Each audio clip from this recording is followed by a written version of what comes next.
Hello everyone, मैं ओम प्रकाश प्रजापति। आज के ट्रू मीडिया पॉडकास्ट में हम आपको मिलवा रहे हैं जितेंद्र बच्चन साहब से। जितेंद्र बच्चन जी पत्रकारिता में बड़ा ही मुकाम हासिल कर चुके हैं, संपादक हैं, चिंतक हैं, समाज सेवी हैं। जितेंद्र बच्चन जी, आपका ट्रू मीडिया के पॉडकास्ट में हार्दिक अभिनंदन है। नमस्कार, आपको भी नमस्कार। जी जी जी, जैसा कि परंपरा है ट्रू मीडिया की, हम प्रश्नों की ओर चलते हैं कि आपका जो नाम है बहुत ही खूबसूरत है, जितेंद्र बच्चन। ये जो बच्चन शब्द आपने लगाया है, जो बच्चन उपनाम लगाया है, वो किस विषय से जुड़ा हुआ है, हमारे दर्शकों को कृपया बताएं। बच्चन शब्द का जो अर्थ है वो ढेर सारे बच्चे हैं हमारे अवधि में, लड़कन बच्चन क्या हाल चाल है, ऐसा लोग जी जी जी। तो मेरा तो जो वास्तविक नाम है वो ये है कि जितेंद्र प्रताप श्रीवास्तव जी। फिर बच्चन में तकल्लुस रखता था, टाइटल लगा था। जी जी जी, बहुत अच्छे। तो बहुत लंबा नाम था चूंकि, इसलिए इसको छोटा करने के लिए जितेंद्र बच्चन ही रखा। क्या बात है, क्या बात है। आप लोगों को स्वीकार हुआ, इसके लिए हृदय से आभार।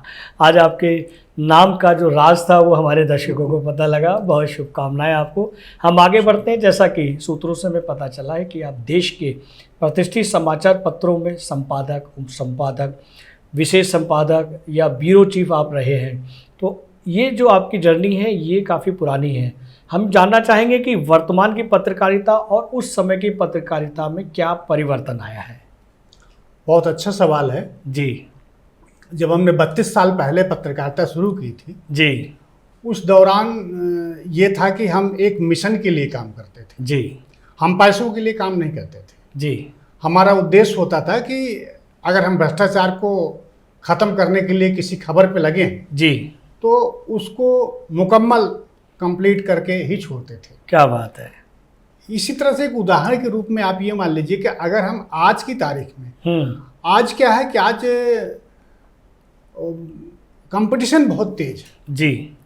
उसको मद्देनजर आदमी ये सोचता है कि खबर की गहराई में न जा करके सनसनीखेज बना देते हैं, टीआरपी की ओर ले जाना चाहते हैं, टीआरपी लेना चाहते हैं, या ये कह लीजिए कि जल्दी फेमस होना चाहते हैं, चाहे वो समाचार पत्र हो या चैनल हो, जो भी है।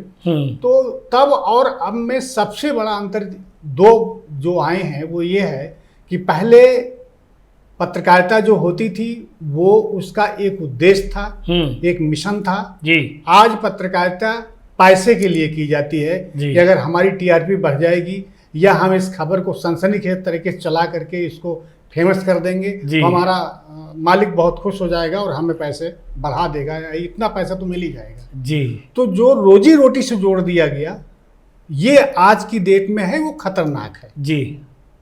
तब और अब में ये फर्क है कि तब हम मिशन के लिए काम करते थे और आज हम पैसे के लिए काम करते हैं, चाहे वो किसी समाचार पत्र या चैनल के मालिक हों और चाहे वो हमारे पत्रकार साथी हों। उनकी मजबूरी होती है कि वो जब मालिक की तरफ से जो बातें होंगी उसको कहेंगे, उसको बताएंगे, खबर में परोसेंगे, तभी उनको समय से तनख्वाह मिलेगी, वरना उन्हें बाहर कर दिया जाता। तो ये उनकी मजबूरी है जी। ये है तब और आज में फर्क।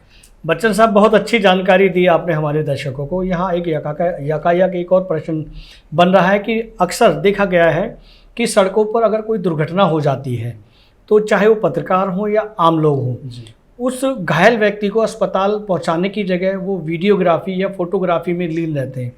कभी कभी ऐसे भी हादसे हो जाते हैं कि फोटोग्राफी और वीडियोग्राफी बनाने के समय में उस घायल व्यक्ति की मृत्यु हो जाती है, जो कि ये गलत है। मनुष्य का प्रथम दायित्व बनता है कि उस घायल व्यक्ति को अस्पताल पहुंचाया जाए ताकि उसकी प्राइमरी उसकी जो ट्रीटमेंट है वो हो सके। इस विषय पर क्या कहना चाहेंगे। समाज में एक देखा जा रहा है संवेदनहीनता जी। व्यक्ति जो है वो संवेदनहीन होता जा रहा है। सबसे पहले हमें ये चाहिए कि जो व्यक्ति को चोट लगी है, जो दुर्घटनाग्रस्त हुआ है, जिसका एक्सीडेंट हुआ है, हम उसको अस्पताल तक कितनी जल्दी पहुंचाएं। बिल्कुल। आज क्या है, जो सोशल मीडिया के फेमस होने का जबरदस्त तरीका लोगों ने निकाल लिया है या देख लिया है, तो आदमी सोचता है सबसे पहले वीडियो बनाओ और इसको अभी तुरंत रिलीज कर दो और हम उसमें चमक जाएंगे। तो ये जो चकाचौंध वाली स्थिति है, इसको अगर हटा दें तो फिर वो संवेदनशील हो जाएगा। फिर उसको सबसे पहले वो अस्पताल ले जाएगा या पुलिस को बुलाएगा या एम्बुलेंस को बुलाएगा। तो हमारी जो संवेदनहीनता है इसको ख़त्म करना चाहिए, और ये तभी ख़त्म हो सकती है जब हम समाज में इसके लिए दबाव बनाएंगे, इस पे जागरूक करेंगे लोगों को, उनको बताएंगे कि जान पहले है, फेमस होना बाद में। वाकई वाकई बिल्कुल। कोई व्यक्ति घायल पड़ा है तो उसको सबसे पहले हमें उसकी जांच ट्रीटमेंट के लिए अस्पताल ले जाएं ताकि वो व्यक्ति बच सके। वीडियो या रील तो बाद में भी बनाई जा सकती है। जैसा कि हमें पता लगा और आपने बताया कि आप पिछले 3 दशक से ज़्यादा पत्रकारिता के क्षेत्र में कार्य कर रहे हैं, सेवा कर रहे हैं। तो हम चाहेंगे कि आप हमारे दर्शकों को कोई ऐसा संस्मरण बताएं जो आपके दिल को छुआ हो या आपको अच्छा ना लगा हो। कोई संस्करण हमारे दर्शकों को साझा करें। 32 साल के इस यात्रा में पत्रकारिता में तो बहुत सारे हैं, लेकिन एक संस्करण पे जिसमें हमारा जो याद आता है जी, बहुत ज़बरदस्त है हमारे लिए जी। और आप जब सुनेंगे तो आपके लिए भी कहीं न कहीं मुझे आप स्वीकार करेंगे। क्या बात है, जरूर। मध्य प्रदेश में एक जिला है शहडोल जी। ये 2007 की बात है। एक तांत्रिक ने शिव प्रकाश अग्रवाल नामक व्यक्ति की हत्या कर दी थी जी। उस केस का खुलासा करने के लिए हमें ये मिशन दिया गया और कहा गया कि इस पे जैसे भी हो, पुलिस उसमें लिपापोती कर रही थी चूंकि दूसरी पार्टी थी, ढंग से उसको ख़त्म करना चाहती थी और मामले को रफा दफा कर दिया जा रहा था जी। घटना के 1 साल बाद उस पे हमने काम किया और शिव प्रकाश अग्रवाल का जो हत्यारा था उस तांत्रिक का नाम है शिवचरण लाल। वाह। और वहीं का था और हमारी रिपोर्ट पे सच्ची दुनिया उन दिनों मैगजीन निकलती थी, उस रिपोर्ट के आधार पे अदालत ने उस मामले को दोबारा से शुरू कराया और बाद में उस तांत्रिक को जब मुकदमा खत्म हुआ उस दौरान बहुत सारा चलता रहा। उसके बाद उस तांत्रिक को आजीवन कारावास की सजा हुई। ये मैं अपने प्रभु से कहता हूँ कि मैंने बहुत बड़ा काम किया है जिसकी वजह से वो तांत्रिक को सजा मिल सकी और अग्रवाल परिवार को न्याय दिला सका। एक ये हमारे लिए बहुत बड़ी स्टोरी है, घटना है, जो भी कहिए आप। क्या बात है, क्या बात है। ऐसे संस्मरण आपके पास अनेकों हैं जी, लेकिन समय का अभाव है। हमने एक संस्मरण आपका सुना, बहुत अच्छा लगा। बहुत काम किया आपने उस संस्मरण में। बहुत बधाई, साधुवाद आपको, धन्यवाद। हम आगे बढ़ते हैं। जैसा कि आजकल वर्तमान में जो युवा पीढ़ी है, आजकल के जो युवा हैं वो कैरियर बनाने में लगे हुए हैं। उस कैरियर की वजह से वो ना तो अपने वैवाहिक जीवन को पनपा रहे हैं या जोड़ पा रहे हैं, ना ही वो अपने माता पिता या अभिभावकों से जुड़ पा रहे हैं।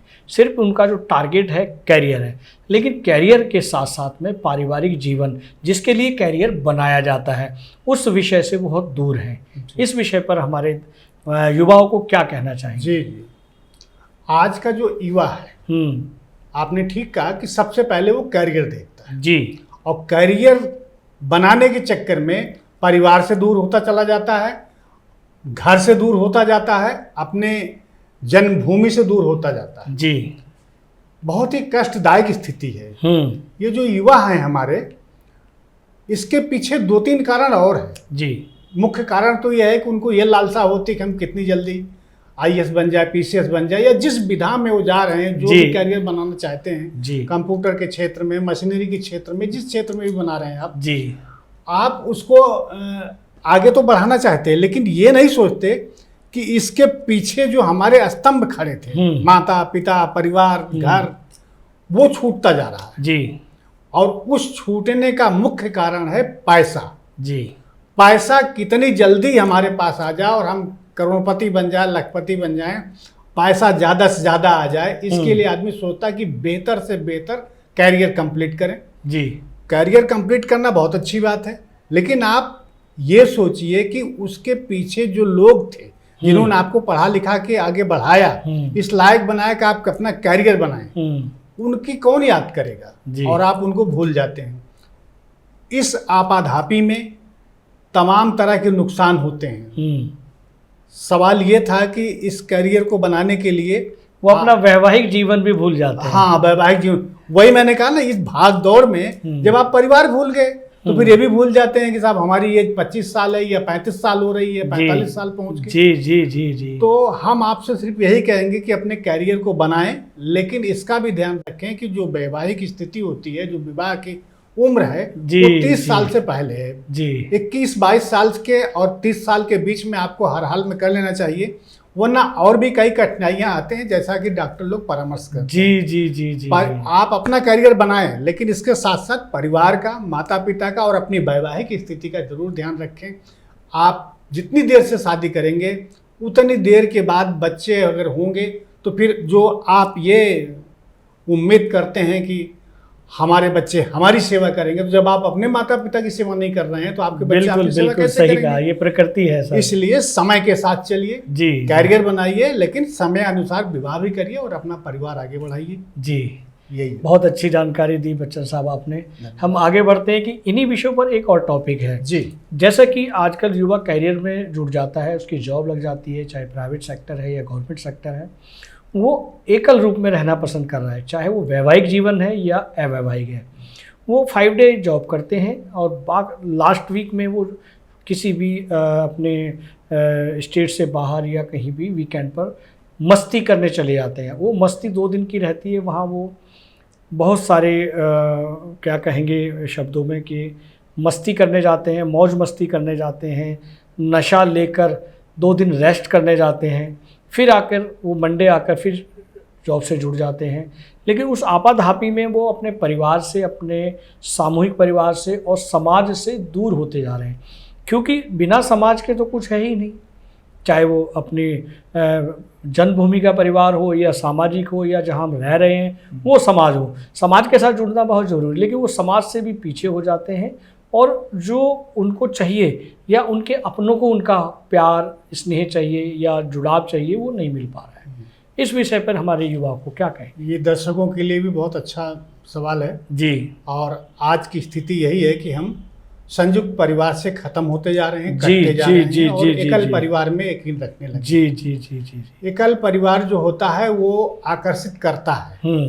युवा अवस्था में कोई भी व्यक्ति हो तो वो सोचता है कि हम पति पत्नी रहें तो बहुत खुश रहेंगे जी। लेकिन जो हमारे पूर्वजों का इतिहास है, जो हमारी संस्कृति है, जो हमारे संस्कार हैं, जो हमारा वैवाहिक इतिहास है, वो यही बताता है कि हम जब संयुक्त परिवार में होते हैं तो हमें बहुत सारी सपोर्ट मिलती है पीछे से। जी। हमारा परिवार जो होता है हमारे बारे में चिंता करता है। हमें जरा से भी कुछ होगा तो सबसे पहले वो माता पिता आएंगे, उस चाचा चाची आएंगे, ताऊ ताई आएंगे या अन्य रिश्ते नातेदार भी आपकी हाल समाचार लेने के लिए बात करते हैं आपसे। जी जी जी जी। लेकिन जब आप एकल हो जाते हैं तो फिर तो आप मनमानी करने के लिए सीधी सी बात यह है कि जब व्यक्ति निरंकुश हो जाता है तो कुछ भी आजाद है करने के लिए।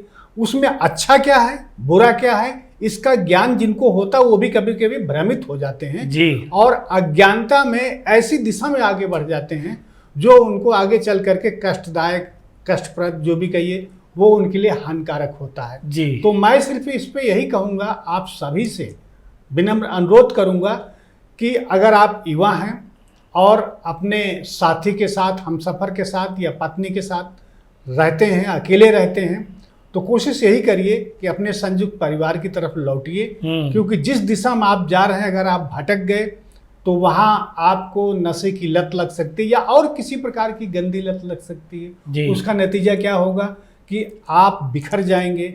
आप उस उम्र में हैं जिसमें आदमी दौड़ता तेजी से है, लेकिन उसको ये ज्ञान नहीं होता कि आगे कोई अवरोधक है कि नहीं है। अगर आपको अवरोधक मिल गया तो आप उलट जाएंगे, आपको दिक्कत आएगी, आप गिर जाएंगे, आप परेशान होंगे। उससे बचने के लिए सबसे बेहतर यही बात है कि संयुक्त परिवार की तरफ जुटें, लौटें और संस्कृति, हिंदू संस्कृति और इस भारतीय संस्कृति के साथ अपने आप को जोड़े रखें, नाते रिश्तों को लगाओ, बनाए रखें। आपको बहुत लाभ होगा और आप स्वयं सोचेंगे कि हम अभी तक जो एकल परिवार में रह रहे थे वो गलत रह रहे थे, उसी का नतीजा है कि हम इस दुखद स्थिति में आए। उससे उबरने के लिए मेरा यही आप सभी से विनम्र अनुरोध है कि आप संयुक्त परिवार के साथ रहें, खुश रहें, हंसते रहें। वाह वाह, बहुत अच्छी बात बच्चन साहब, आपने बहुत अच्छी जानकारी दी हमारे दर्शकों को और युवाओं को। हम आगे बढ़ते हैं। जैसा कि आपने बताया कि संयुक्त परिवार में रहें, जो साथी संयुक्त परिवार में नहीं रहते या वो अरेंज मैरिज करते हैं या दूसरी शादी करते हैं, परिवार के सहमति से शादी करते हैं, तो वो शिक्षित वर्ग है। आज का युवा हमारा शिक्षित है और मेल फीमेल दोनों ही वर्क में रहते हैं, जॉब में रहते हैं, महिला पत्नी भी और पति भी, और दोनों शिक्षित भी होते हैं। बावजूद इसके, शिक्षित होने के बावजूद भी वो एकल रहते हैं या सामूहिक रहते हैं, उसके बावजूद भी भारतीय न्यायालयों में संबंध विच्छेद यानी तलाक की गतिविधियां बहुत बढ़ती जा रही हैं। इसका क्या कारण है? जब व्यक्ति मनमानी तरीके से काम करेगा जी, व्यक्ति के ऊपर, पहले हमने जैसा भी बताया कि जब आदमी निरंकुश होता है, जब किसी के ऊपर अंकुश नहीं रहेगा तो वो वही करेगा जो उसका मन कहेगा। जी, मन बुरी आदतों की तरफ ज्यादा तेजी से भागता है, अच्छी आदतों को कम लेता है, विचार उसके कम आते हैं। जी, तो कारण तो वही है कि जब आप अकेले होते हैं तो जो इच्छा आपकी होती है वो आप करते हैं। गलत और सही का विचार बहुत कम कर पाता है व्यक्ति। जी, जी, जो जी, करते हैं वो तो सफल हो जाते हैं। ऐसा नहीं है कि एकल परिवार में जो लोग रह रहे हैं वो एकदम खत्म हो जाते हैं, ऐसा नहीं है। लेकिन बहुत कम ऐसे होते हैं जिनको सफलता मिलती है। जी, और जिस उम्र में सफलता मिलती है तब तो वो खुद वृद्धावस्था में पहुंच चुके होते हैं, तब उनको ज्ञान आता है। तो उससे बचने के लिए तो जरूरी है कि पहले ही हम अपने ज्ञान को जगा लें और खुद को इस स्थिति से उबार लें। तो अब रही बात कि पति पत्नी दोनों कमा रहे हैं, दोनों ही अच्छी नौकरी है उनकी, अच्छी सैलरी मिल रही है, सब कुछ ठीक है। समस्या यही आती है कि जब पति पत्नी दोनों कमा रहे हैं, दोनों पढ़े लिखे हैं, उनकी शिक्षा दीक्षा बहुत अच्छे ढंग से हुई है, लेकिन उसमें ईगो आ जाता है। वो व्यक्ति ये सोचने लगता है, पति ये सोचने लगेगा कि साहब हम ज़्यादा बेहतर हैं, और पत्नी के भी दिमाग में कभी कभी आता है नहीं हमारा भी कुछ है अपना। तो कई बार स्वाभिमान टकराने लगता है। जी, उस स्थिति में आपको कोई समझाने वाला नहीं होता, क्योंकि आपका परिवार तो पीछे छूट गया है। जी, आपने किसी नाते रिश्तेदार को नहीं बताया, और जिसको बताएंगे, मैं कड़वी बात कह रहा हूँ, आपसे ध्यान से सुनिए, अगर आप किसी नाते रिश्तेदार से कुछ बताते भी हैं कि हमारे साथ ऐसा हो रहा है, तो तुरंत यही अपने मन में पहला विचार यही आएगा कि पहले तो तुमने मुझसे कुछ कहा नहीं, अलग कैसे हो गए, परिवार छोड़ के चले क्यों गए, अब हम तुम्हारी सहायता क्यों करें, हम तुमसे बात क्यों करें। तो मेरे साथियों, युवाओं और युवतियों, जो भी पति पत्नी अलग रहते हैं या एक में रहते हैं या अलग होने के विचार में सोच रहे हैं, न्यायालय में आपका मुकदमा चल रहा है, तलाक लेना चाहते हैं या संबंध विच्छेद करना चाहते हैं, उन सभी से एक ही मेरा निवेदन है कि आप इस बात को ध्यान रखें कि जिस विचारधारा को लेकर के आप पति पत्नी अलग हो रहे हैं, क्या उसके बाद आपका भविष्य सुरक्षित है। इसी समाज ने, जिसने आपको एक साथ रहने का, उसको यही बोल सकते हैं हम कि एक सिंबल दिया, या यूँ कह सकते हैं कि आपको एक रजिस्टर्ड कर दिया, आपने कोर्ट मैरिज किया होगा तो रजिस्ट्रेशन ही होता है, या वैवाहिक प्रमाण पत्र जारी कर दिया, तो समाज ने आपको दिया, उसी समाज की बात आप माने और समाज के साथ रहें। आपका वैवाहिक जीवन जो है वो भी अच्छा रहेगा, और उस भागम भाग से, उस चकाचौंध से जो पैसों की दौड़ लगा रखी, जीवन को एकदम मशीन बना रखा, उससे भी आप दूर रहेंगे। बहुत अच्छे, बेहतर यही है। बहुत अच्छी जानकारी आपने दी। हम आगे बढ़ते हैं। जैसा कि हमें सूत्रों से पता चला है कि आप समाज कल्याण फेडरेशन ऑफ इंडिया के संस्थापक और राष्ट्रीय अध्यक्ष हैं जी, और इस संस्था के माध्यम से आप देश के सैकड़ों लोगों को सम्मानित कर चुके हैं। हम ये जानना चाहेंगे अपने दर्शकों को कि ये संस्था सम्मानित सदस्यों के लिए उस प्रतिभा को कैसे चयन करती है और किन किन साथियों को आप सम्मानित कर चुके हैं। जी, समाज कल्याण फेडरेशन ऑफ इंडिया बहुत ज़्यादा दिन नहीं हुआ इसको, इसका जन्म 2021 में हुआ जी, और आप जैसे लोगों का सहयोग मिलता रहा और ये आगे बढ़ता जा रहा है, और इस पथ पे हम लगातार अग्रसर हैं अपने साथियों के साथ जी। आपका सवाल ये है कि इसको चलाते हुए तमाम प्रतिभाओं को हम कैसे चयनित करते हैं। जी जी जी जी, आप ही का सवाल नहीं है, बहुत सारे लोग ये पूछते हैं, जानना चाहते हैं, और जो आप में से, जब हम अभी 11 अगस्त 2024 को एक फिर सम्मान समारोह आयोजित कर रहे हैं जो राष्ट्रीय स्तर का होगा, तो उसके लिए भी बहुत सारे लोग हमसे ये पूछ रहे हैं। हम सिर्फ इतना ही आपसे कहेंगे कि समाज कल्याण फेडरेशन ऑफ इंडिया की एक सिलेक्शन कमेटी है जी, जिसमें 7 मेंबर हैं, उसमें वकील भी हैं, और जो समाज कल्याण फेडरेशन ऑफ इंडिया के राष्ट्रीय महासचिव हैं, महिला राष्ट्रीय महासचिव हैं, इस ढंग से मिला करके 7 मेंबर हैं। उन 7 मेंबरों के पास जब आपका आवेदन आता है, जो आप अपना वो भेजते हैं कि हाँ भाई ये हमारा फोटो है और ये हमारा प्रोफाइल है, तो उस प्रोफाइल पे पूरी आपकी छानबीन की जाती है, देखा जाता है कि आपने समाज के लिए क्या किया है। सपोज करिए आप मेधावी छात्र हैं, आपने 98% मार्क प्राप्त किया है और हम आपको सम्मानित करना चाहते हैं जी। तो सबसे पहले सिलेक्शन कमेटी ये देखेगी कि 98% आपको मिला है, कैसे मिला है, आपका कोई प्रमाण है उसके लिए नहीं है, आपके माता पिता से बात की जाएगी। इसी ढंग से हम किसी डॉक्टर को अगर सम्मानित कर रहे हैं, राष्ट्र सेवा सम्मान प्रदान कर रहे हैं, तो हम ये देखेंगे कि उसने राष्ट्र सेवा के लायक कुछ किया है, समाज के लिए नहीं किया है। वाह। खाली डॉक्टर होना आवश्यक नहीं है जी। हमारी जांच पड़ताल यहाँ तक पहुँचती है कि आपको किन किन लोगों ने अभी तक इसके लिए अग्रसारित किया है जी। जैसे पिछले जो हमने 18 जनवरी को जो सम्मान, इसी वर्ष 18 जनवरी को हमने सम्मानित किया था, तो उसमें 2 लोग हमारे पास ऐसे आए थे, जो एक नोएडा के दरोगा जी हैं, उप निरीक्षक हैं, रिटायर हो गए हैं, यादराम यादव जी। तो यादव जी के पास कोई प्रमाण पत्र नहीं था कि उन्होंने क्या समाज सेवा कर रखी है, लेकिन हमने वहाँ के एसएसपी से पूछा, उस समय प्रीतिंदर पाल सिंह थे जी, नोएडा के एसएसपी हुआ करते, तब ये कम स्नेप नहीं हुआ था। मैंने वहाँ के नोएडा के एसएसपी से जो आगरा में पोस्टेड थे उनसे बात की और उन्होंने तस्दीक किया कि हाँ साहब, ये यादव जी जो हैं इन्होंने वाकई ढंग के अच्छे कार्य किए हैं, जिससे इन्हें सम्मान दिया जाना चाहिए। वाह। तो कई बार होता है, कई सांसद लोग हमें चिट्ठियां लिख के भेजते हैं। राजस्थान की जो हमने अभी पिछले दिनों एक सक्सेना मैडम है, उनको सम्मानित किया, तो सांसद ने वहां से लिख करके सिफारिश की। यद्यप हम सिफारिश पे कोई काम नहीं करते, हमारी जो सिलेक्शन कमेटी है वो बाकायदा, जो हमारे पास जैसे मान लीजिए 50 लोगों का आ गया आवेदन, उसको हम देखते हैं और उसमें छांटते हैं कि भाई ये सम्मान के योग्य हैं, इनको ये सम्मान दिया जा सकता है, इसके आधार पर चुनाव होता है और फिर हम आपको सम्मानित करते हैं। आप भी आइए, आपका भी सम्मान करेगी समाज कल्याण फेडरेशन ऑफ इंडिया। बहुत अच्छे, बहुत अच्छे। हम आगे बढ़ते, जैसा कि संस्था की बात चल रही है, संस्था से आप बहुत अच्छा काम कर रहे हैं जी। लेकिन वर्तमान में देखा जा रहा है कि बहुत सारी संस्थाएं, जैसे ट्रस्ट हैं या अन्य संस्थाएं हैं, वो बहुत खुलती हैं, खुलने के साथ समाज सेवा के काम करती हैं जी। समाज सेवा के काम करने के साथ साथ वो कुछ महीनों बाद या कुछ दिनों बाद वो दिखती नहीं है, ऐसा लगता है कि वो बंद हो गई हैं, कुछ बंद हो जाती हैं या कुछ लोग काम करना बंद कर देते हैं। ऐसा क्यों करते हैं? इसके पीछे सरकार का भी एक कारण है कि वो सहयोग नहीं करती, दूसरा समाज के लोग भी हैं जी। एक संस्था का जन्म होता है, वो संस्था समाज के कार्यों को करना चाहती, आपके सेवा में लगना चाहती। कई बार होता है कि उस संस्था को लोग नहीं मिलते, और अगर जो लोग मिलते हैं वो सबसे पहला सवाल करते हैं कि हमारा फायदा क्या होगा इससे जुड़ने में। तो सवाल ये है कि आप अपने फायदे को देख लीजिए, कोई तनख्वाह तो देती नहीं कोई। गैर सरकारी संगठन जितने भी होते हैं, एनजीओ जो होते हैं या ट्रस्ट होते हैं या सामाजिक संस्थाएं हैं, वो किसी भी प्रकार से किसी को सैलरी नहीं देती जी।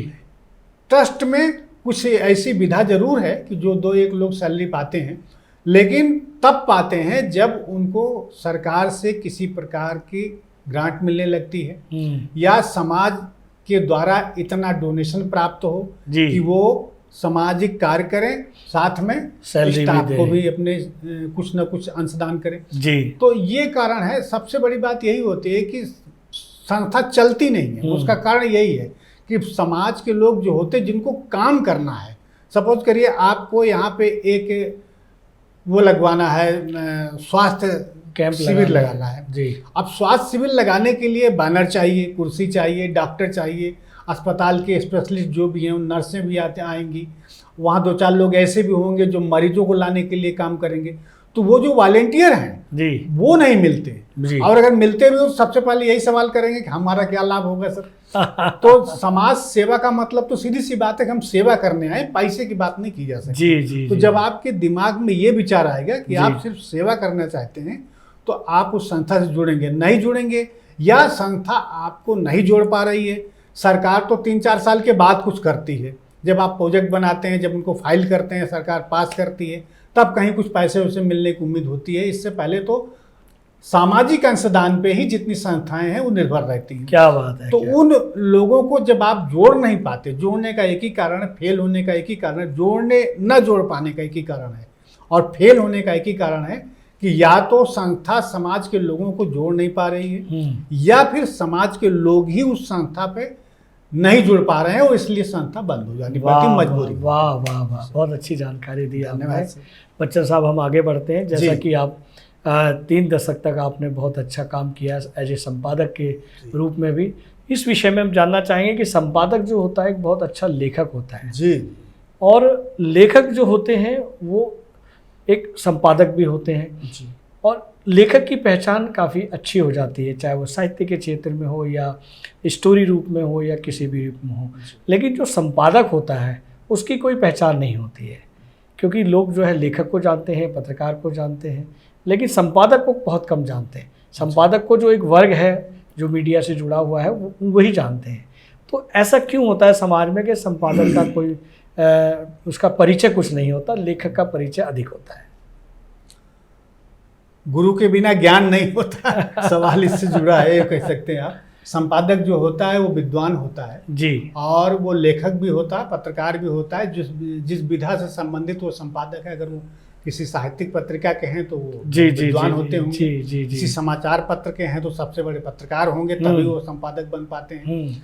संपादक का और लेखक में, दोनों में ये फर्क होता है। सबसे पहले तो फर्क जानेंगे तभी हम ये बता पाएंगे आपको जी। लेखक का काम है लिख देना, या पत्रकार संवाददाता का काम जो होता है वो खबर को लिख करके भेज देना। उसके आगे का जो प्रोसेस है, जो तरीका है, उस पे संपादक का संपूर्ण अधिकार होता है जी। वो अपनी विद्वता से, अपने ज्ञान से, अपनी तमाम जानकारी से उस लेख को सजाता है, संवारता है, संपादित करता है, फिर आगे बढ़ाता है जी। तो जब तक संपादक खुद लेखक नहीं होगा तब तक वो किसी लेखक की पीड़ा को समझ ही नहीं सकता। वाह। तो सबसे बड़ी बात तो यह है कि संपादक जी जो भी होंगे उनको इस बात का अच्छी तरह भली भांति ज्ञान प्राप्त है, तभी वो इस पद के लायक बने, तभी उनको वहाँ नियुक्त किया गया है। जी जी। तो आजकल हमने देखा है कि बहुत सारे लेखक हैं, लिखते हैं और उनकी एक रचना दो रचना कहीं नहीं प्रकाशित हुई तो नाराज हो जाएंगे, साहब संपादक जी तो हमारी खबर ही नहीं छापते, या हमारा लेख नहीं छापते, हमारी स्टोरी नहीं छापते, कहानी नहीं छापते। जी जी। तो मैं सिर्फ इतना ही कहूँगा कि लेखक को अपना काम करना चाहिए, या अगर आप किसी समाचार पत्र के संवाददाता हैं तो आप अपनी खबर को लिखें और उसको भेज दें। आगे का काम संपादक पे छोड़ दें, क्योंकि वो उनके अधिकार क्षेत्र का है, आप उसमें कोई टीका टिप्पणी नहीं कर सकते। टीका टिप्पणी करने का मतलब ये होता है कि आप जबरदस्ती उस अधिकार क्षेत्र में हस्तक्षेप कर रहे हैं और आप सिर्फ छापना चाहते हैं।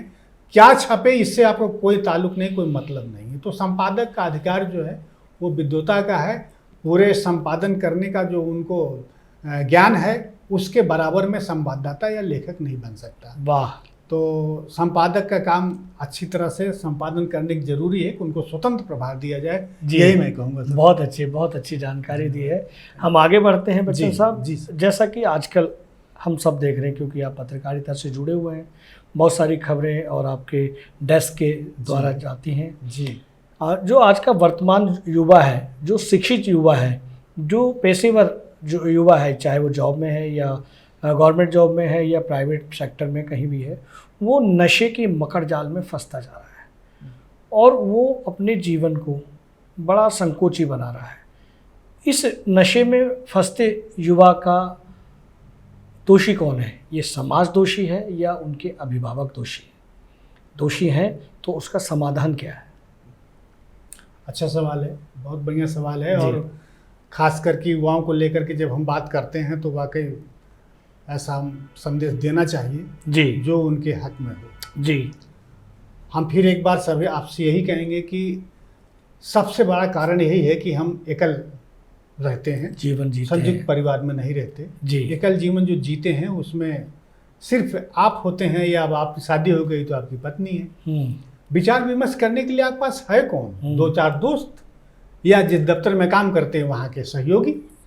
तो सबसे बड़ी बात यह है कि जब हमारे पास पैसा भी आ गया, अच्छी सैलरी है हमारी, हम काम भी बढ़िया कर रहे हैं, या नहीं भी सैलरी है तो ऐसे ही परेशान रहेंगे आर्थिक तौर पे, और अच्छी सैलरी मिल रही तो सोचते हैं कि पैसा खर्च कहाँ करें, ये पैसे वहाँ लगाएं तो इससे क्या होगा। तो तमाम ऐसी बातें, उसमें फिर ये भी होता है कि भाई हम मौज मस्ती करें, आनंद उठाएं जिंदगी का, पैसा मिल रहा है आखिर तो किस लिए मिल रहा है। उस आनंद उठाने में ही कई बार हम गलत दिशा में चले जाते हैं। वाह। और उसका कारण ये होता है कि हम युवा अवस्था में ही नशे के चंगुल में फंस जाते हैं। छुड़ाने वाला कोई नहीं है, उस नशे के जाल से निकालने वाला आपको कोई नहीं है। दो चार साथी आपके हैं, वो भी आपको यही कहेंगे कोई बात नहीं, मस्त रहो, आनंद लो, ये तो जीवन है। तो ये कहने वाला कोई नहीं होगा कि नहीं ये कल को आपको परेशान कर सकता है, आपको दिमाग में तकलीफ आ सकती है, शारीरिक तौर पे आप और परेशान हो सकते हैं। तो पत्नी अगर टोकेगी भी तो आप पत्नी को मारना पीटना शुरू कर देंगे, क्योंकि आप नशे की चंगुल में हैं, नशे की जकड़ में आप फंस गए हैं, आपको उबारने वाला कोई नहीं है। तो इसके लिए आप दोषी समाज को भी मान सकते हैं, सरकार को भी मान सकते हैं, और उससे भी बड़ा है कि खुद को आप मानिए। क्या बात है। क्योंकि आप जब माता पिता की अवहेलना करके अकेले रहने आए तो आपको इतने मजबूत बनना है कि हम किसी दूसरी दिशा में भ्रमित होकर के चंगुल में न फंस जाए नशे के।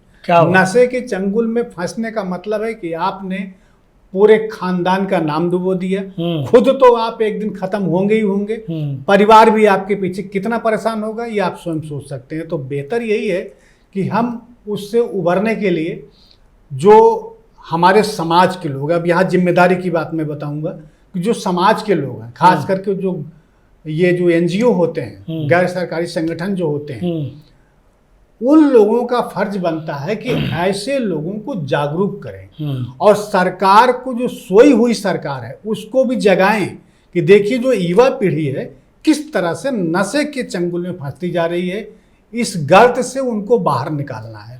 तो ये दोनों काम जो है समाज का भी है और सरकार का भी है। समाज के लोगों को सदैव इस बात का ध्यान रखना चाहिए कि हमारा बच्चा किधर जा रहा है, आपसे अलग हो गया है, इसके बावजूद आप उस पर नजर रखें, है तो आपका ही खून, है तो आपका ही बच्चा, बिल्कुल, तो आप उनकी गतिविधियों पे नजर जरूर रखें, तभी आपका सामाजिक दायित्व भी पूरा होगा और ये माना जाएगा कि समाज अपनी जगह पे पूरी तरह से मुस्तैद है। क्या बात। और समाज ने अगर इसकी परवाह नहीं की कि बच्चा कहाँ जा रहा है, फला युवक कैसे जाल में फंस गया और अब वो मरने की स्थिति में आ गया या और किसी परेशानी में पड़ गया है, तो फिर काहे का समाज।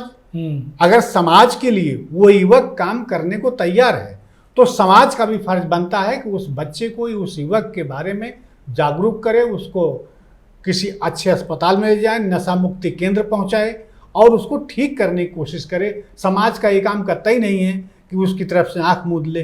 ठीक यही काम सरकार का है। अगर सरकार को ये बताया जा रहा है कि फला जिले में, फला ब्लॉक में, फला तहसील में इस ढंग से ज़्यादातर लोग नशे के चंगुल में फंस रहे हैं, तो वहाँ पूरी तरह से उस पर एक कैंपेन की जाए, वहाँ शिविर लगाए जाए, लोगों को जागरूक किया जाए और उनका लाभ हानि दोनों बता करके उन्हें स्वस्थ क्या बात किया है, क्या जाए। बात है। तब जाकर के इस दिशा में अच्छा काम होगा और हम युवाओं को एक अच्छा संदेश दे पाएंगे, उन्हें अच्छे मार्ग पे ले जाने के लिए। बहुत अच्छे बच्चे साहब, बहुत बढ़िया। चलते चलते एक अंतिम प्रश्न और करेंगे कि आप अपने मुख से ट्रू मीडिया पॉडकास्ट के माध्यम से देश के युवाओं को और अभिभावकों को क्या संदेश देना चाहेंगे? ट्रू मीडिया में मैं आज इस स्टूडियो में आकर के सबसे पहले तो मैं आपका आभार प्रकट करता हूँ कि आपने मुझे समय दिया मेरे लिए। जी, देश के युवाओं को खास करके मैं यही कहूँगा कि आप सन्मार्ग पे चलें और माता पिता ने जो संस्कार दिया है उस पे काम करें।